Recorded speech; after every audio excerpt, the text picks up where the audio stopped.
पुणी उत्तर ओडिशा रे बन्या बैतरणी नदी में तृतीय थर बन्या आसिबा जोगु अधिक प्रभावित होइछि भद्रक जिलार धामनगर ब्लॉक नदी तटवर्ती अंचल हसनाबाद अर्जुनपुर प्रधानी सोहड़ा आदि पंचायत में पशिछि बन्या जल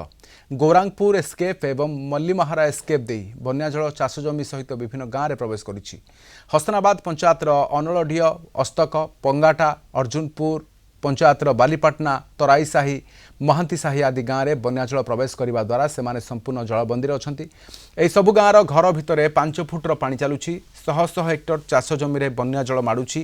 ए 4टी पंचायतर विभिन्न स्कूल एवं अंगनवाड़ी केन्द्र में प्रवेश करिछि। भद्रक जिलापाल ए 4टी पंचायतर थिबा सबु स्कूल एवं अंगनवाड़ी केन्द्र को 2 दिन पर छुट्टी घोषणा करिसेंति।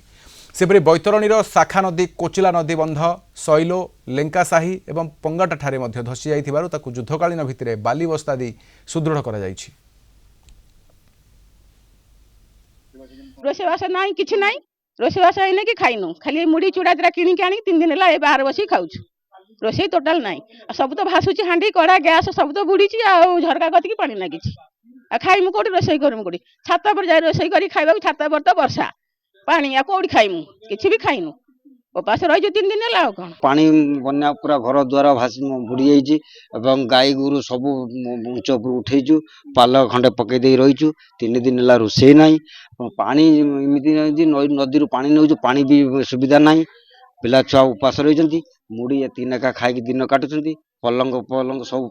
जिनपाती सब भासीगला आम रहीमु किमिति से प्रशासन नाई कि सरपंच नाई केही भी देखा ना खाइबा पीवा वर्ग 2 दिन हो गलानी कार हो पारु नाही काहेकि ना चुली घरे चुली कि चूल्हा किछि उठै पारना समस्त झरका पर्यंत पानी 110 घर आम अनलडीय ग्राम 110 घर पानी पशि जाइए आज्ञा